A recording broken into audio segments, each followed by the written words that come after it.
Meus caríssimos irmãos e irmãs, nós vamos iniciar os nossos estudos evangélicos e doutrinários dessa tarde, em nosso primeiro estudo do mês de março,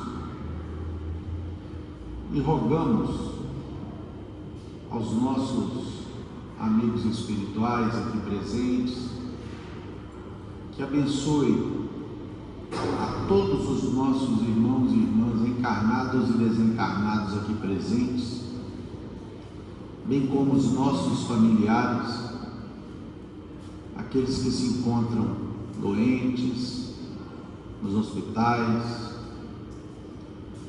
e em especial, nós rogamos aos amigos espirituais desta casa abençoada de Paulo de Tarso, que levem até o Hospital Mater Dei, no CTI, as bênçãos de amparo e misericórdia para nossa irmã Cígia, e que ela possa receber o amparo de que se faz necessitada nesse instante. Pai nosso que estais nos céus, santificado seja o vosso santo nome. Venha a nós o vosso reino, seja feita a vossa vontade, assim na terra como em todo o universo. O pão nosso de cada dia nos dai hoje, Senhor. Perdoai as nossas ofensas, assim como perdoamos aqueles que nos têm ofendido. Não nos deixeis cair em novas faltas, livrai-nos do mal, pois que vossos são o reino, o poder, a majestade e a glória para todos sempre, que assim seja. Em nome de Deus, de Jesus nosso mestre amado, de Paulo de Tarso, patrono da nossa casa de oração, estudo e trabalho, dos nossos amigos e benfeitores espirituais, nós estamos iniciando os nossos estudos evangélicos dessa tarde, na santa e bendita paz, que assim seja. Do Evangelho segundo o Espiritismo, nós temos os registros de Mateus, capítulo 22, versículos 34 a 40, e que está no item de número 4 do Evangelho segundo o Espiritismo. O mandamento maior. Mas os fariseus, tendo sabido que ele tapara a boca aos saduceus, se reuniram, e um deles, que era doutor da lei, foi propor-lhe esta questão, para o tentar. Mestre, qual o grande mandamento da lei?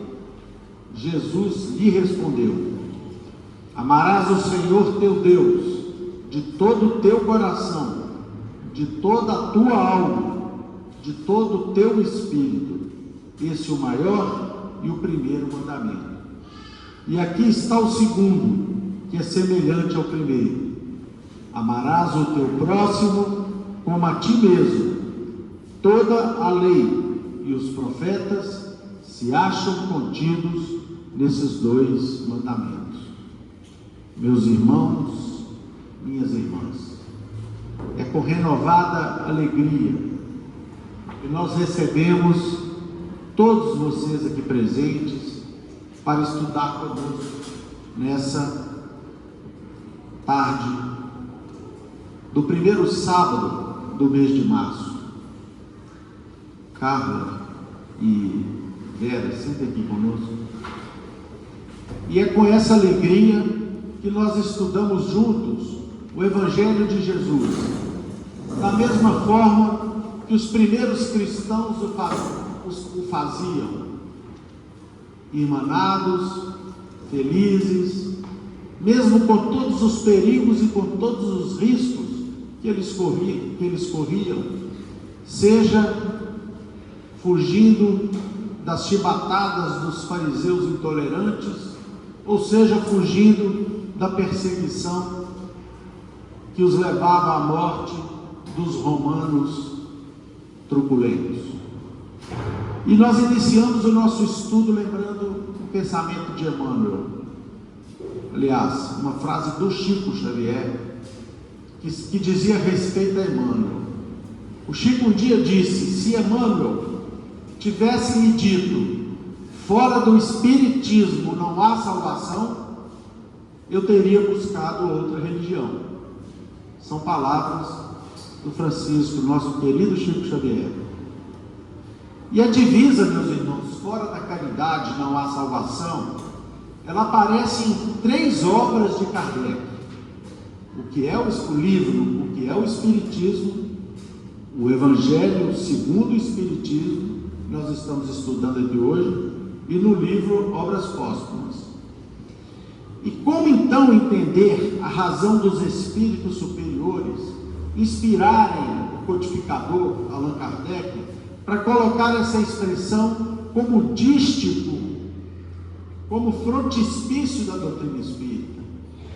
Por quê? A expressão fora da caridade não há salvação. Certamente, meus irmãos, os exemplos e os ensinamentos de Jesus foram essa inspiração. Nós lembramos que as religiões, de um modo geral, elas até então vêm pregando a exclusão daqueles que não pertencem às suas fileiras.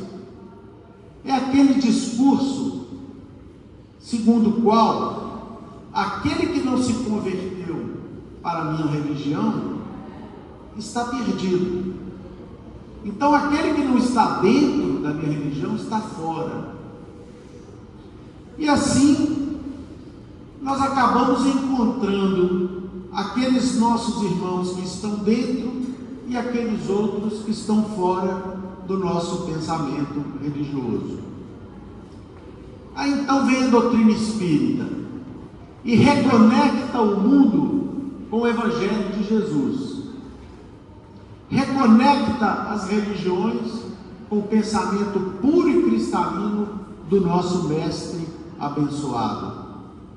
E uma das primeiras providências que os espíritos superiores, ao inspirarem Kardec e os médiuns espalhados pelo mundo todo, foi de quebrar esse conceito e nos mostrar que pouco importam ou nada importam os rótulos religiosos.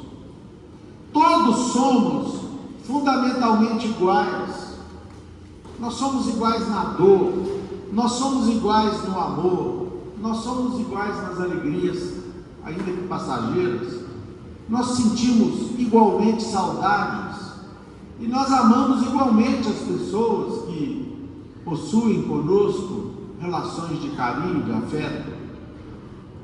E a doutrina espírita, então, meus irmãos e minhas irmãs, reproduzindo os ensinamentos de Jesus, nos mostra que fora do amor, fora da caridade, fora da vivência moral, é que não tem solução. É esse o ponto que nós todos precisamos compreender e que os espíritos superiores mostraram a Kardec o tempo todo que era preciso ser ensinado e compreendido pela humanidade. Como que fazia e como que Jesus fazia, meus irmãos? Jesus, no seu tempo, ele recebia em torno dele todas as pessoas que se aproximassem. E essas pessoas tinham as mais diversas procedências. Eram judeus, samaritanos, sírios, romanos, gregos. E Jesus amparava a todos de maneira absolutamente igual.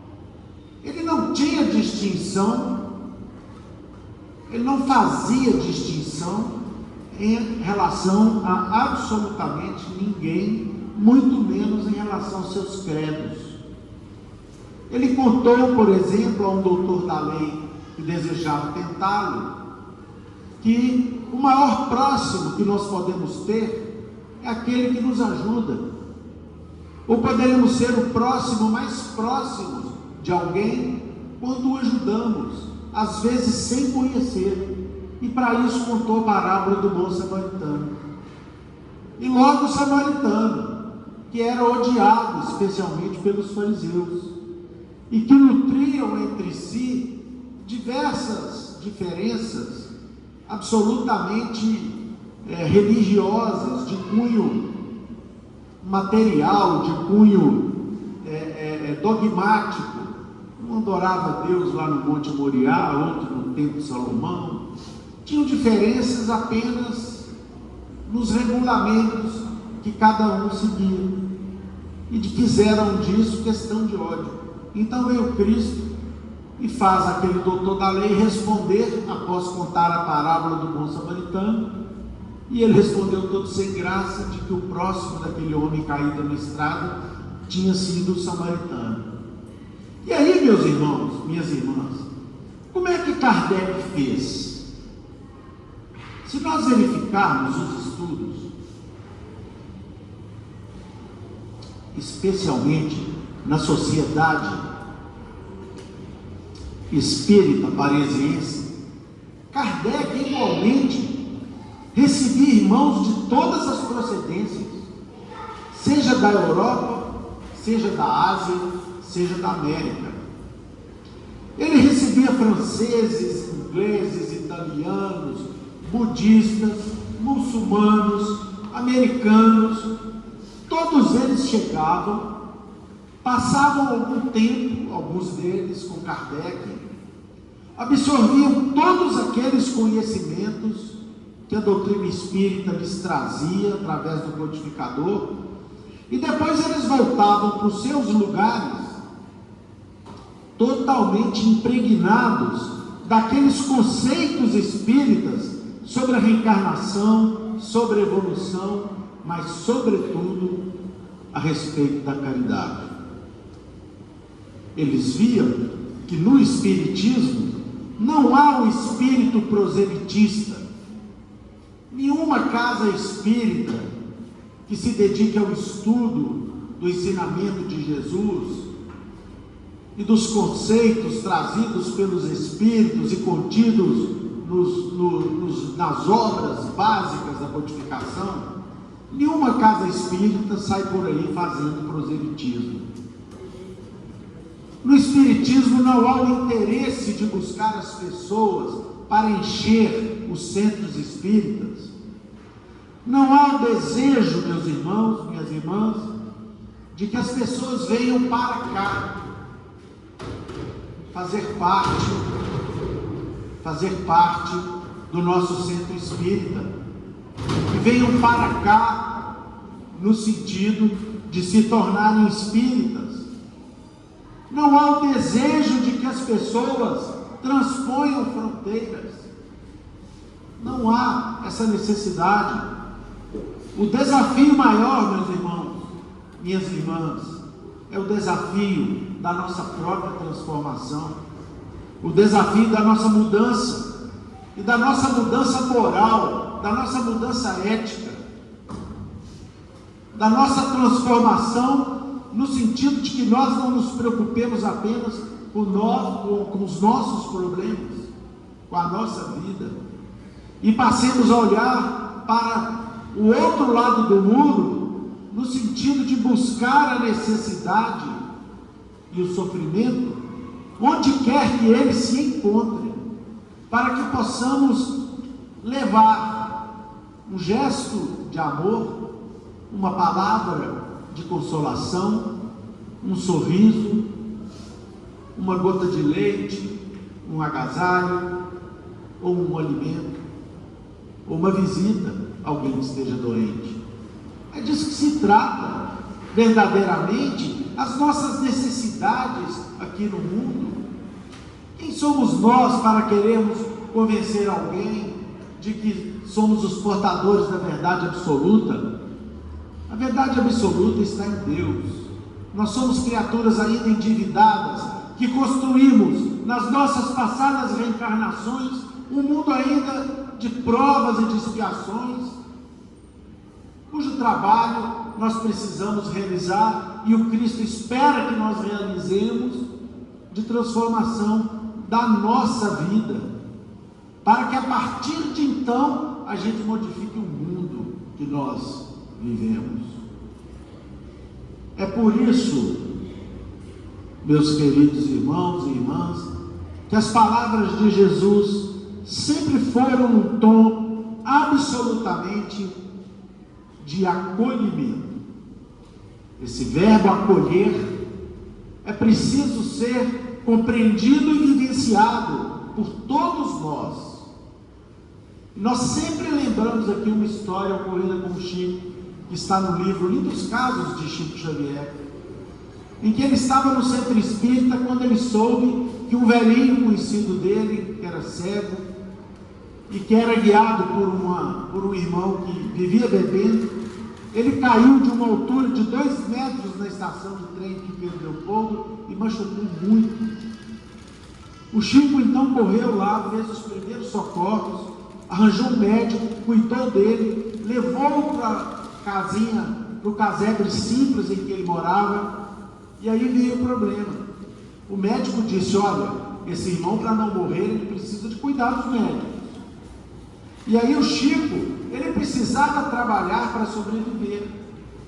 Ele não tinha como ficar o dia todo por conta daquele irmão, e aquilo atormentou profundamente o seu coração.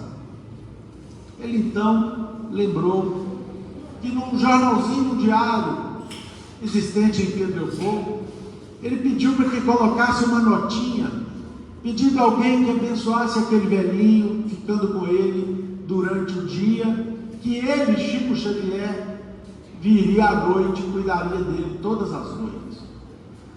E aí, meus irmãos, conta-nos o Chico, nessa obra lindíssima do Ramiro Gama, que 2 irmãs que eram consideradas lá em Pedro Leopoldo como criaturas de má vida, procuraram o Chico muito sem graça e disseram: Chico, veja bem, a profissão que nós atuamos nos permite ficar durante o dia com o velhinho, porque nós trabalhamos à noite.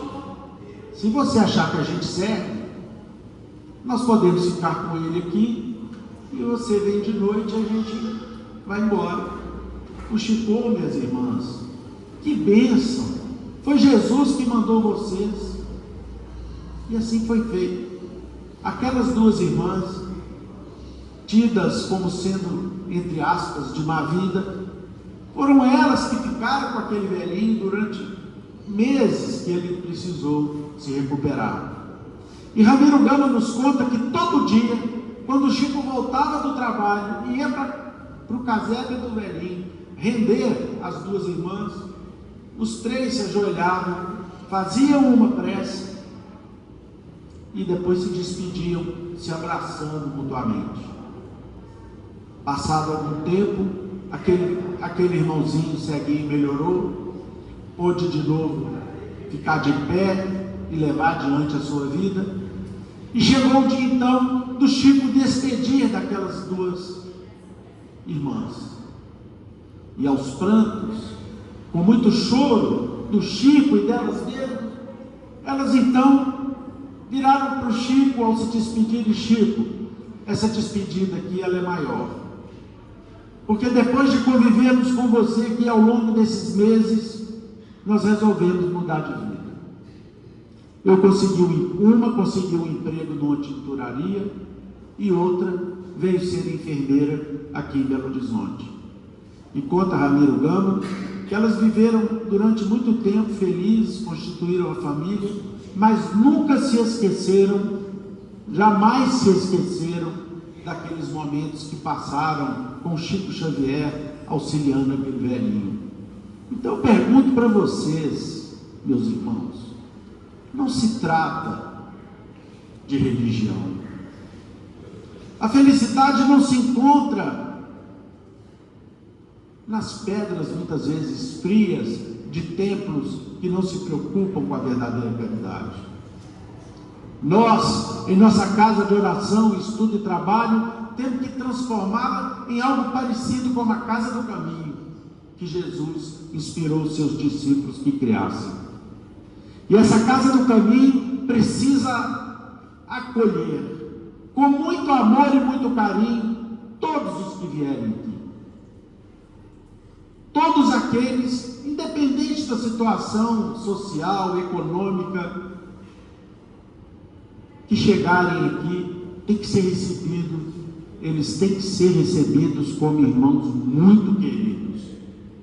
Porque eles nos dão, meus irmãos, a gratíssima oportunidade, como meu pai sempre dizia para a gente, eles nos dão a gratíssima oportunidade de podermos ter algo para fazer, não por eles, mas em prol de nós mesmos, das nossas próprias vidas. E foi isso que Jesus e o nosso querido patrono Paulo de Tarso ensinou à humanidade. Paulo, cujo ensinamento está aqui no item 6 desse capítulo que nós estamos estudando, ele ensinou que a prática da caridade está acima das manifestações de grandeza moral e intelectual. A pessoa que de fato tem amor no seu coração, ela se faz igual a todos. Ela em momento nenhum, nem por um átimo de segundo, se imagina melhor do que quem quer que seja.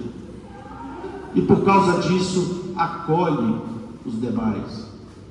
Paulo nos fala, meus irmãos e irmãs, de uma virtude ativa que nós temos que cultivar dentro de nós.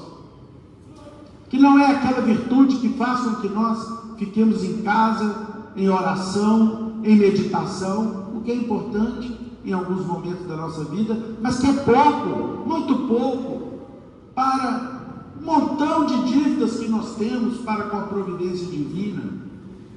Nós já fomos criaturas muito erráticas no passado, e Deus nos deu a oportunidade de revivermos o Evangelho de Jesus, clarificado pela doutrina espírita, para que nós possamos mais rapidamente quitar essas dívidas piramidais que nós trazemos nessa e outras encarnações.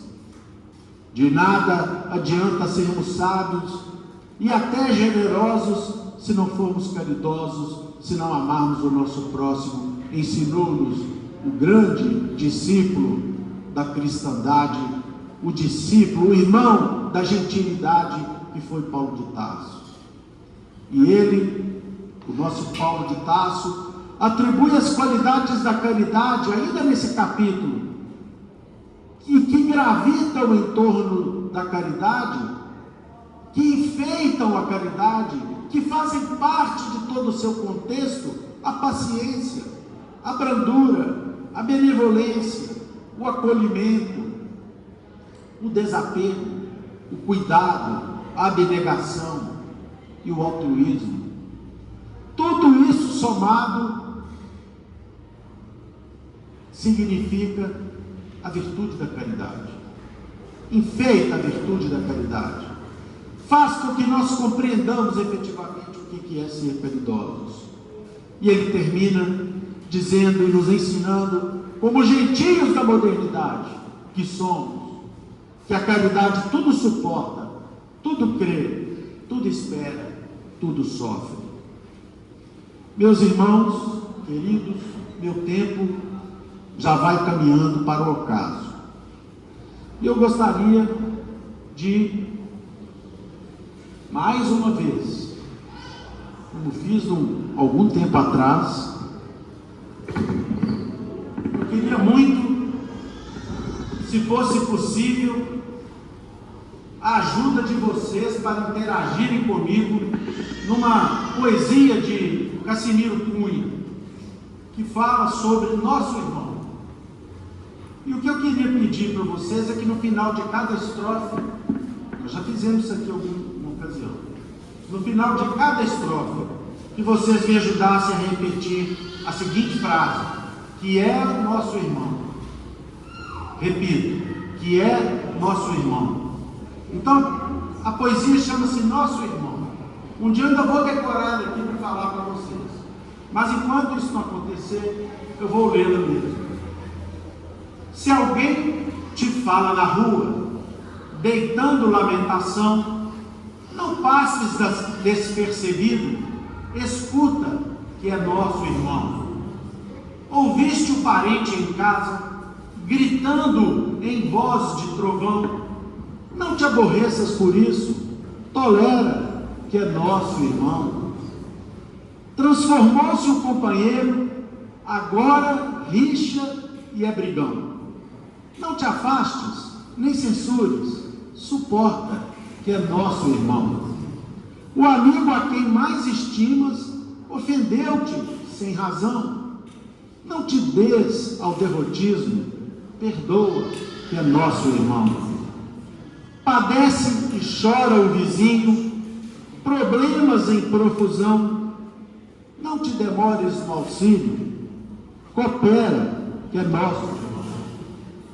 Enxergaste o pequenino, sem roupa, sem lar, sem pão. Não permaneças de longe, acolhe que é nosso irmão.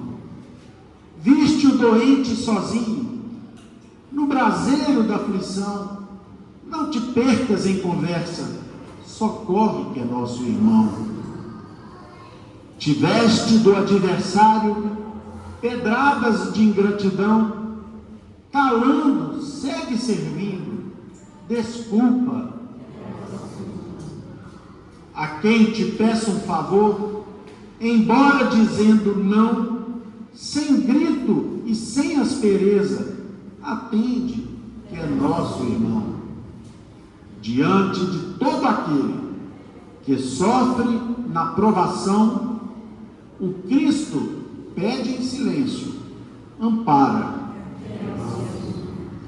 Meus irmãos, e eu termino com uma frase sempre lembrada pelo Dr. Adolfo Bezerra de Menezes, ainda quando ele presidia a Federação Espírita Brasileira, e muitas vezes saía de lá sem um tostão no bolso, sem mesmo o seu anel de formatura de médico,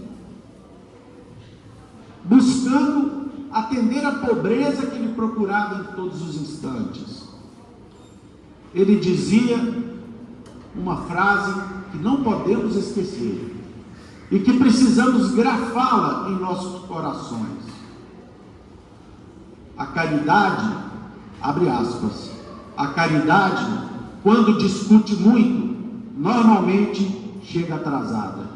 Que Jesus nos abençoe, meus irmãos.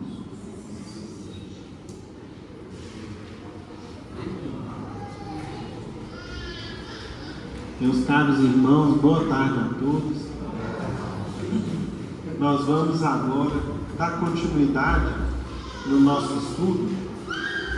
Estudo esse, meus irmãos, que se iniciou com a leitura de um dos trechos do Evangelho de Mateus, no capítulo 22, versículos 34 a 40. Pois bem, de vez em quando, a gente tem feito aqui um esforço de compreender o contexto bíblico daquilo que Kardec nos traz como citação no Evangelho segundo o Espiritismo. E esse esforço, meus irmãos, tem trazido muitas vezes uma compreensão um pouco mais ampla para nós, porque a gente percebe, pelo contexto, o que aconteceu antes, o que veio depois, o que o Cristo já havia ensinado. Enfim, a gente consegue ver a lição de Jesus de uma maneira ainda mais bela e mais ampla. Nós vamos começar, portanto, com esse esforço. Quando a gente pega o capítulo 22 do Evangelho de Mateus, ele se inicia, meus irmãos, com uma parábola conhecida nossa, que é a parábola do festim de bodas. Essa parábola é estudada por nós no Evangelho segundo o Espiritismo, no capítulo 18, que tem por título muitos os chamados, poucos os escolhidos. Portanto, lá nesse capítulo 18 do Evangelho segundo o Espiritismo, nós estudamos a parábola do festim de bodas, que rapidamente Jesus contou uma parábola na qual um senhor, desejando comemorar as bodas de seu filho, preparou uma grande festa. Uma festa assim, monumental. e mandou que fossem chamar os convidados. E o que a parábola vai contando? Que aqueles que foram convidados numa primeira leva e numa segunda leva se recusaram a comparecer, alegando outras situações, desprezando o convite, e alguns até mesmo ofendendo e agredindo o mensageiro que ia levar o convite. Ao final, aquele senhor mandou que chamasse a todos. Muitos então foram, encheram a sala dele, o recinto das bodas, só que ele se deparou lá com uma ou mais pessoas que não estava trajada de maneira apropriada para aquela festa. Segundo a parábola consta, a túnica nupcial. E segundo Allan Kardec nos interpreta, aquele festim é um convite de Deus para o seu reino, para a alegria do Pai, para as venturas que a gente tem quando a gente se encontra e está na companhia de Deus por meio de uma vida corretamente vivida, por meio da prática do bem.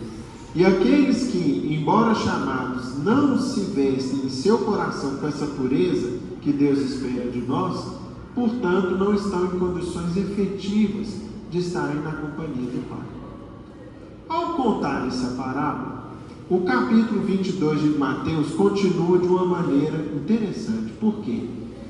Logo em seguida, nós vamos ver os fariseus colocando Jesus, querendo colocar o Cristo em contradição, depois os saduceus, depois os fariseus novamente, e por último, Jesus coloca os fariseus, aí sim, coloca eles em silêncio por não terem uma resposta.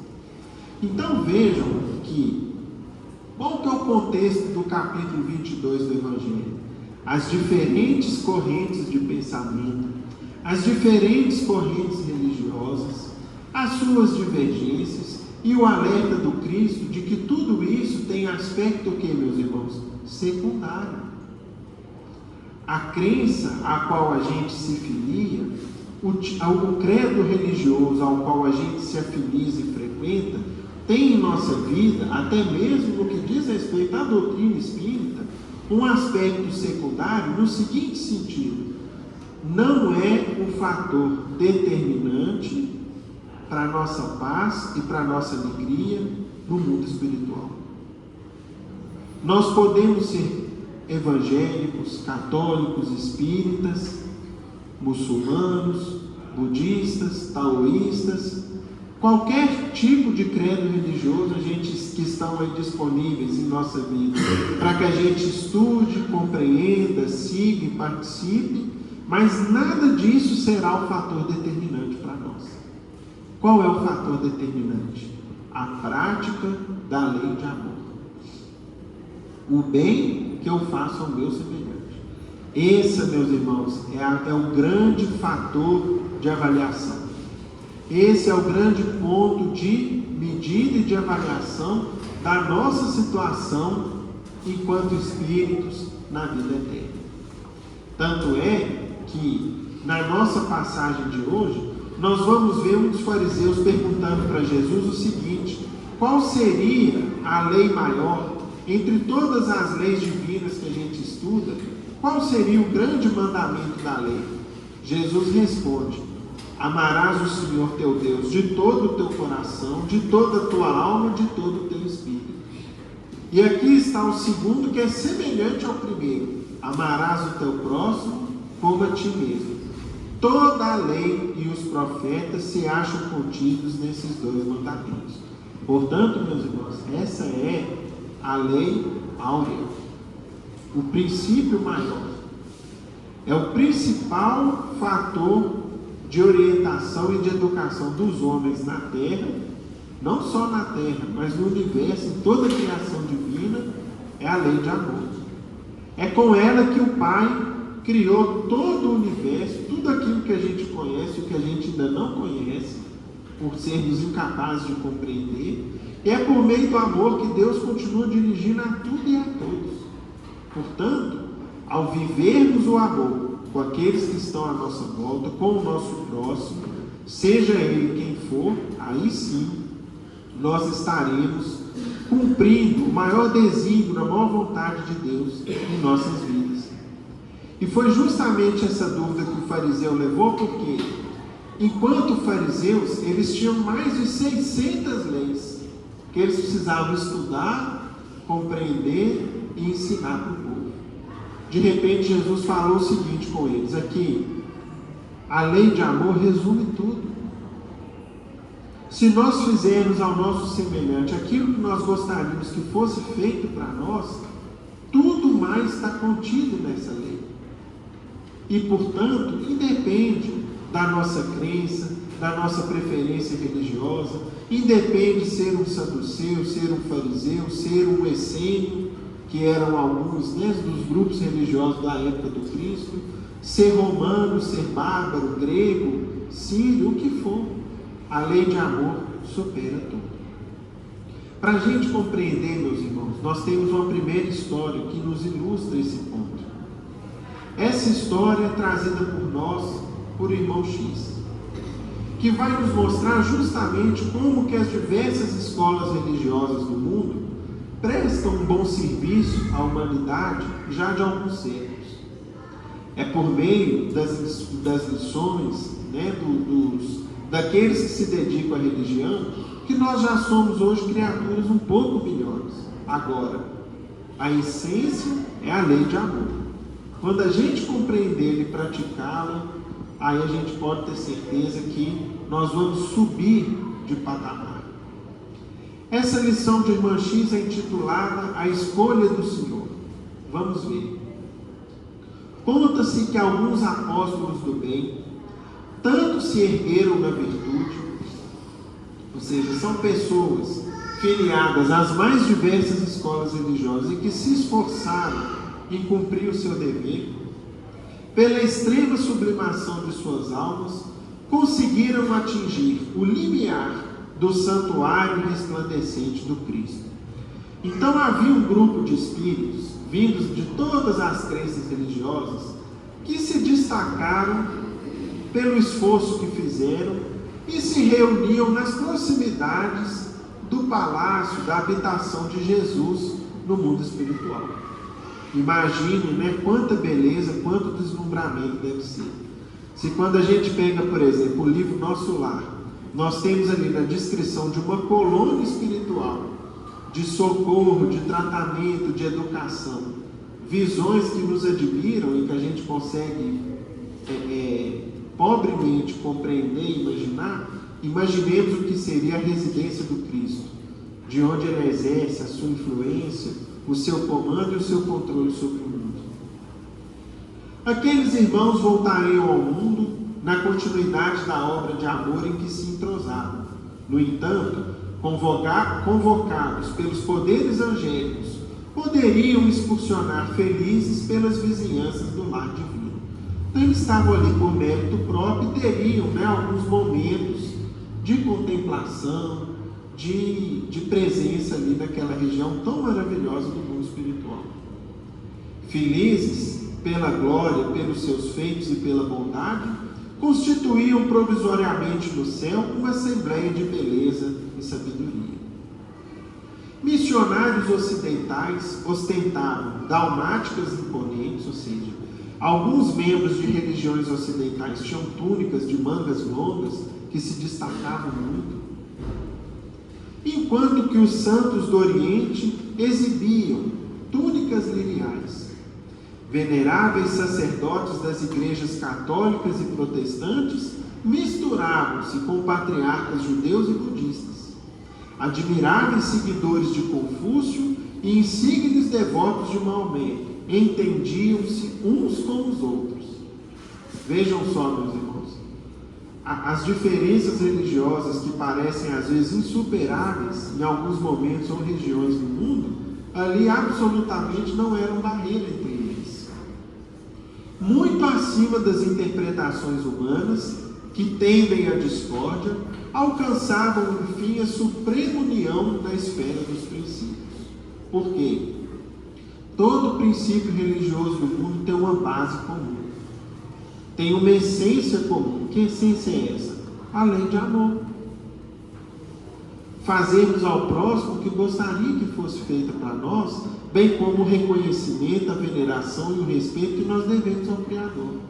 Todas as religiões têm essa essência, e às vezes a gente sai da essência para ficar em um ou outro detalhe e faz daquilo ali um motivo de discórdia e de discussão. Nós mesmos, vocês já devem ter observado, meus irmãos, possivelmente todos nós aqui possuímos amigos, pessoas com quem a gente gosta muito, que são filiados às vezes às mais diversas religiões. Eu mesmo tenho colegas de trabalho evangélicos que são pessoas admiráveis pela conduta deles, bem como também tem amigos católicos de qualidades belíssimas, e assim acontece conosco, e a gente se entende, conversa, às vezes até em torno da religião, sem que aquilo ali seja motivo de briga, de discussão, de diferença entre nós. Pelo contrário, a gente aprende um pouquinho da fé deles e podemos transmitir um pouco dos nossos princípios também. Ali, cada um se expressava com a mensagem simbólica dos templos que haviam representado.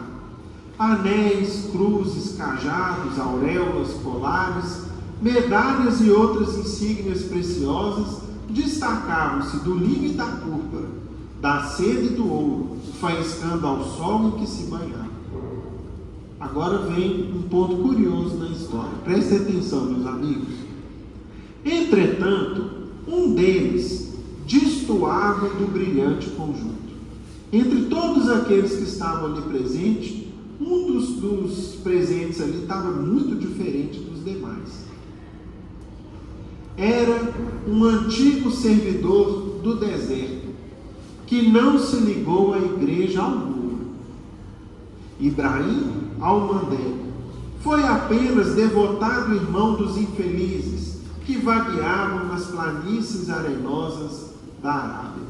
Então, entre eles ali tinha um beduíno, um homem que vivia no deserto, que sabia ali como viver no deserto, e mais, tinha, por grande alegria, por grande finalidade de sua vida, socorrer os viajantes perdidos, ou sedentos, ou famintos, que ele encontrava pelo caminho. Não possuía nenhum sinal que o recomendasse ao respeito e à consideração. Ou seja, ele não tinha ali uma túnica, uma roupa de sacerdote, tal como os demais. Trazia os pés descalços, enxaga e pó. Então, os pés feridos de caminhar na areia, no deserto e na secura, guardando ainda cicatrizes de feridas que ele curou ao longo do tempo.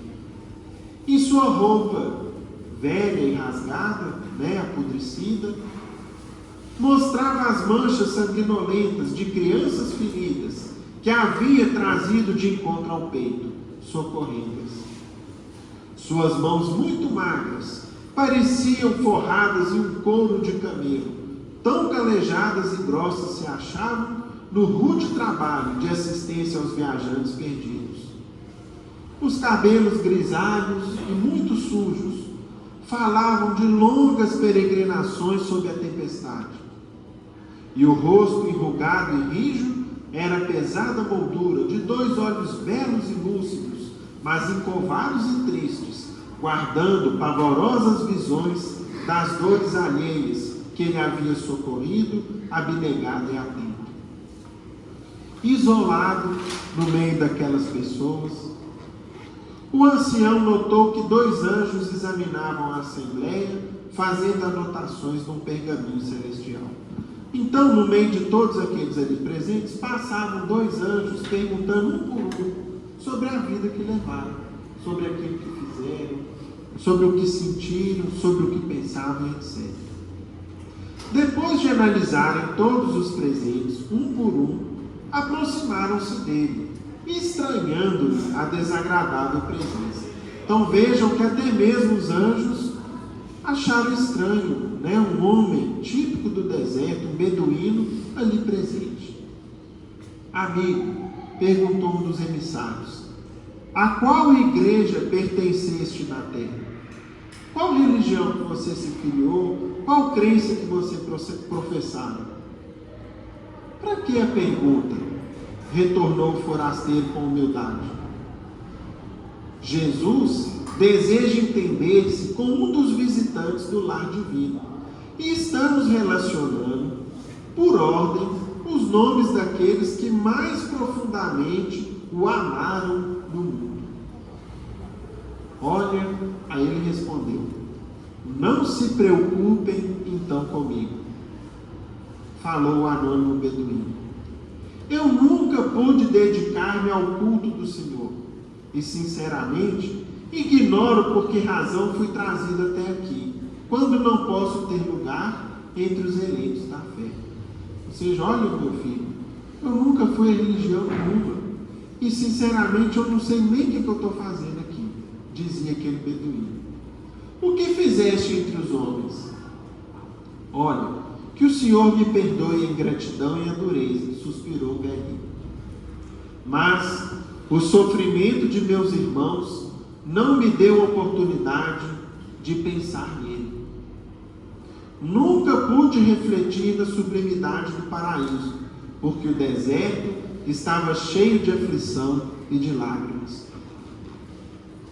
Vendo que o estranho peregrino começou a chorar, o anjo que estava em silêncio opinou compreensivo: meu senhor, em verdade, não podemos situar-te na relação dos que amaram o benfeitor eterno, por meio do culto, das orações, do ensino àqueles que te procurassem.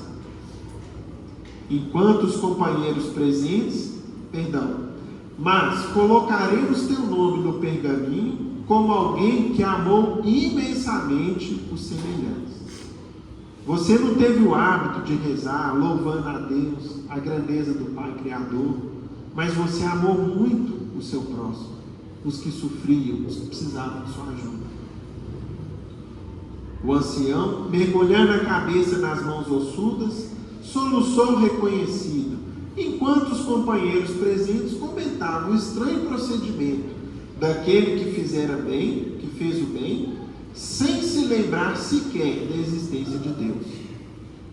Contudo, depois de longos minutos de expectativa, vasto grupo de mensageiros divinos penetrou o átrio engalanado de flores em cânticos maravilhosos, trazendo larga faixa com o nome escrito em letras de luz. O nome era do velho Ibrahim Almandé. Jesus pretendia conversar com ele. Então vejam, meus irmãos, a lição que o Evangelho nos coloca, quando o próprio Cristo assim nos disse: tudo aquilo que fizeres a um destes pequeninos, é a mim mesmo que o fazeis. Toda atitude de amor e de carinho que a gente tenha com quem quer que seja, que nos procure e que nos aborde, é um ato de gentileza, de amor que a gente destina ao próprio Cristo e que o auto registra de uma maneira sublime. Esse, meus irmãos, o grande caminho da redenção humana. Não importa a que crença a gente se filia, ou mesmo a falta de oportunidade de frequentarmos uma religião, e sim o bem que a gente pratica. Aquele beduíno, se não teve condições de frequentar um culto religioso, por outro lado, dedicava todo o tempo que tinha à assistência aos que precisavam, aos viajantes, às crianças, aos velhos, e assim cumpriu o quê? A vontade do próprio Cristo. Não é à toa que nesse mesmo capítulo do Evangelho que a gente estuda, Jesus nos contou uma parábola, que é uma parábola que todos nós registramos e nos lembramos, sempre com muita vivacidade, com muita emoção, que é a parábola do bom samaritano. E nós vamos então, meus irmãos, na segunda parte agora do nosso estudo, relembrá-la, porque nela contém o modelo do que o Cristo espera de nós. Vejamos. Certa feita, um doutor da lei, para tentar Jesus, para tentar colocar o Cristo em dificuldade, em contradição, perguntou para ele: mestre, que preciso fazer para possuir a vida eterna? Respondeu-lhe Jesus: que é o que está escrito na lei? Ou seja, o que você tem aprendido e ensinado até então? E ele respondeu exatamente uma resposta correta. Vejam só: amarás o Senhor teu Deus de todo o coração, de toda a tua alma, com todas as tuas forças e de todo o teu espírito, e a teu próximo como a ti mesmo. E vejam, meus irmãos, que essa parábola está lá no Evangelho de Lucas. É como se o Cristo redissesse aquilo que está no Evangelho de Mateus, o mandamento maior, a lei maior. Tanto é que retornou-lhe Jesus: respondeste muito bem, faze isso e viverás. Mas o homem, querendo parecer que era justo, diz a Jesus: quem é meu próximo? E essa pergunta, meus irmãos, embora hoje em dia pareça para nós muito óbvia e muito clara a resposta, ao tempo dos judeus era um problema difícil de ser resolvido. E ainda hoje, se a gente pega, por exemplo, no livro A Caminho da Luz, a opinião de Emmanuel a respeito do povo judeu, que foi um povo que em sua grande maioria veio como exilado de um planeta distante, que girava, orbitava em torno da estrela de Capela há alguns milhares de anos, Emmanuel comenta que, embora eles tivessem e tiveram o grande mérito de nos deixar a lição do Deus único, de nos ensinar o monoteísmo por excelência, eram um dos povos mais exclusivistas da Terra. Em que sentido? De que o bem, de que a assistência, de que a fraternidade deveriam ficar somente o quê? Naquele pequenino círculo dos que professassem os mesmos princípios, a mesma fé. Não foi à toa que aquele doutor da lei perguntou para Jesus: quem é meu próximo? Eu devo assim tratar, eu devo essa assistência, essa caridade, a prática da lei de amor, somente aqueles que pensam ou que creem como eu creio? Somente para os meus irmãos de fé? Ou o meu próximo tem um sentido mais amplo, mais abrangente?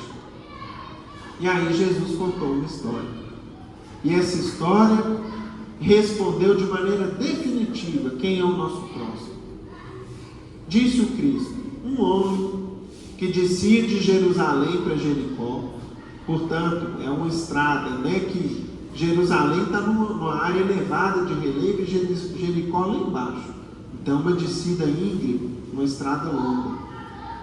Um homem que descia de Jerusalém para Jericó caiu em poder de ladrões, que o despojaram, cobriram de ferimentos e se foram, deixando-o semi-morto. Então, um homem que nós não sabemos quem é, não sabemos se era rico ou se era pobre, se era branco ou se era negro, se tinha fé ou se era ateu, de que família pertencia, se era romano, se era judeu, simplesmente não sabemos. Era um homem, uma criatura humana. E portanto já vem a primeira lição para nós: um homem, seja quem for, é digno de socorro e de assistência, não importa a sua procedência, a sua origem. Deixaram aquele homem semi-morto à beira da estrada. Aconteceu em seguida que um sacerdote, descendo pelo mesmo caminho, o viu e passou adiante. Um levita, que também veio àquele lugar, tendo-o observado, passou igualmente adiante. Portanto, duas pessoas que estavam sempre estudando as leis divinas, a tradição dos judeus, o legado de Moisés e dos profetas, que sabiam de cor e salteado a lei maior, a lei de amor, viram aquele homem e foram o quê? Indiferentes. Não se compadeceram do sofrimento dele. Mas um samaritano, que era, meus irmãos, pertencente, um habitante do norte da Judéia, filiado a uma crença diferente da crença dos fariseus, porque eles adoravam a Deus no alto do Monte Gerizim, que era próximo a Samaria, enquanto os judeus achavam que o local de adoração a Deus era o alto do Monte Moriá, dentro de Jerusalém. Portanto, por algumas pequenas diferenças do culto religioso, tomavam os samaritanos o quê? Como hereges, como pessoas que, no linguajar de hoje, iriam para o inferno, né? Esses aí já estão perdidos, não tem salvação para eles. Justamente o samaritano que viajava, chegando ao lugar onde estava aquele homem e tendo-o visto, foi tocado de compaixão. Aproximou-se dele, deitou-lhe óleo e vinho nas feridas e as lavou. Depois, pondo-o no seu cavalo, levou-o a uma hospedaria e cuidou dele. No dia seguinte, tirou 2 denários, os deu ao hospedeiro, dizendo: trata muito bem deste homem, e tudo o que gastares a mais, eu te pagarei quando regressar. E aí Jesus conclui: qual desses 3 te parece ter sido o próximo daquele que caiu em poder dos ladrões? O doutor respondeu: aquele que usou de misericórdia para com ele. Então vejam, meus irmãos, que até na resposta dele, o preconceito, né, a separatividade religiosa ainda imperava. Ele poderia rapidamente responder: foi o samaritano, mas para não dar o braço a torcer, né, falar: foi aquele que teve misericórdia com ele. Então vai, diz Jesus, e faça o mesmo. Nós observamos, meus irmãos, na parábola do bom samaritano, primeiro, nós não sabemos quem foi a vítima dos ladrões. Porque a vítima, o necessitado, seja quem for, merece a nossa assistência, o nosso cuidado, o nosso zelo. Não importa fosse ele samaritano ou judeu, rico ou pobre, enfim, precisando de ajuda, ele é o nosso próximo. Ajudemos no limite das nossas possibilidades. Vejam também que interessante que aquele samaritano fez tudo o que estava ao alcance dele para ajudar. O que ele fez? Desceu do cavalo, lavou as feridas, procurou ali fazer um curativo, colocou-o no cavalo, sacrificando-se a continuar uma viagem o quê? A pé, enquanto o enfermo, né, o homem ferido, ia em cima do lombo do cavalo. Depois, quando chegaram na hospedaria, ele mesmo cuidou do homem ferido. Ele simplesmente não transferiu aquele compromisso para o hospedeiro. Depois, pernoitou ali, mas certamente, como ele devia ter um compromisso, o que ele fez? Precisou se ausentar. Ele não esqueceu suas obrigações, seus compromissos, em benefício da assistência. Ele fez o que pôde. Tudo que estava ao alcance dele, ele fez. E aquilo que estava fora do alcance, que era o quê? De permanecer ali por mais um dia, por mais 2 dias, aí sim ele pediu ajuda. Até porque, meus irmãos, no trabalho de assistência a quem necessita, nós não podemos agir sozinhos. Nós vamos precisar de ajuda. No caso mesmo que o tio Ney trouxe há pouco, do cego Cecílio, que se machucou em Pedro Leopoldo, o Chico ajudou no limite do que ele podia. Ele velava pelo enfermo durante a noite, que era o tempo que ele tinha para descansar. Agora, o tempo que ele tinha para trabalhar era o compromisso dele. Precisava do trabalho para viver, para angariar o seu sustento. Aí o que ele fez? Pediu ajuda. Portanto, a lei de auxílio na prestação da caridade é uma lei válida e necessária. Ou seja, não queiramos prestar o auxílio sozinhos, como se a gente fosse suficiente por si mesmo, porque nós vamos precisar de ajuda. Então, o que o samaritano fez? Pediu ajuda ao hospedeiro, que continuasse a assistência dentro daquele tempo que ele não poderia se dedicar. E assim, meus irmãos, a gente vai tirando outras e outras conclusões dessa lição sublime. O nosso próximo é qualquer pessoa que nos procure. Não importa a fé, não importa a origem, não importa quem seja, se está ao nosso alcance, se está próximo de nós e se precisa de ajuda, que a gente o faça da melhor maneira possível. Essa é a nossa grande fórmula de salvação, de paz e de alegria. Não importa a nossa crença nem o nosso rótulo religioso. Se fizermos o bem, isso é o que conta a nosso favor. Que Jesus nos ampare e nos abençoe a todos.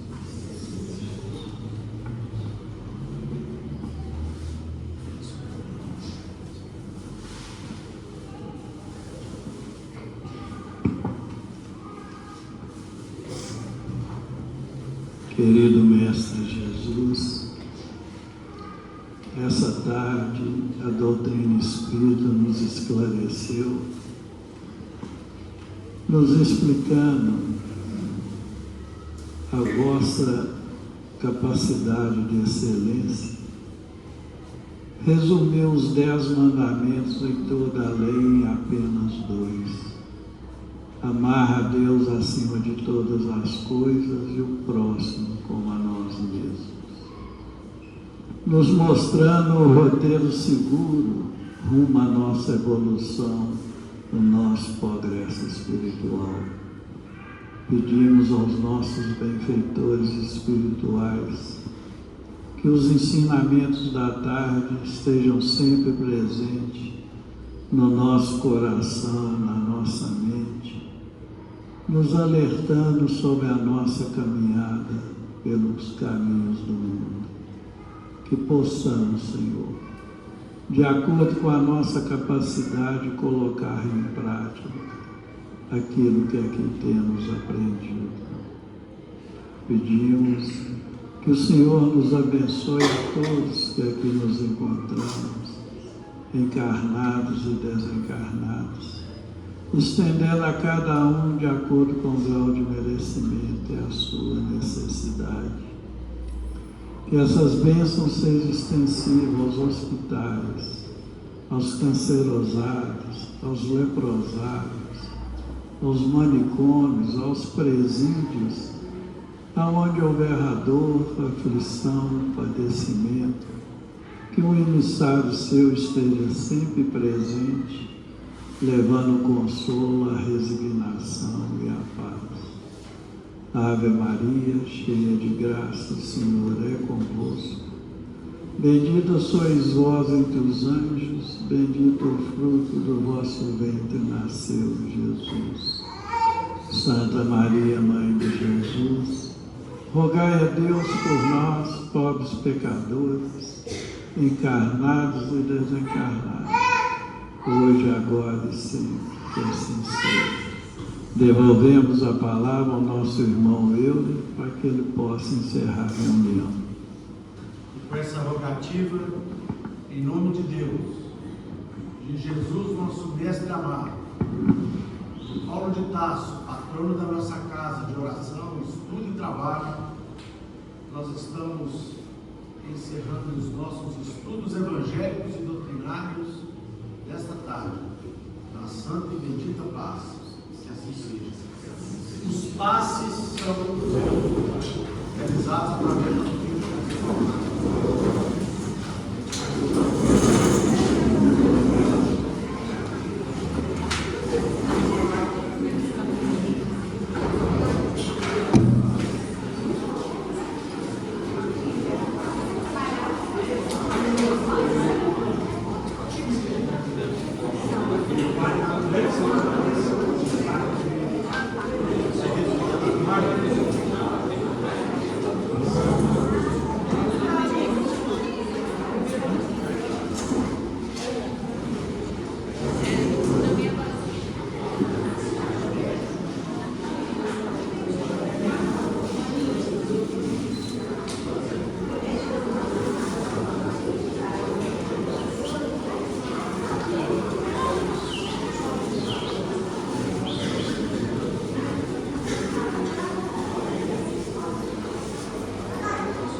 Obrigado.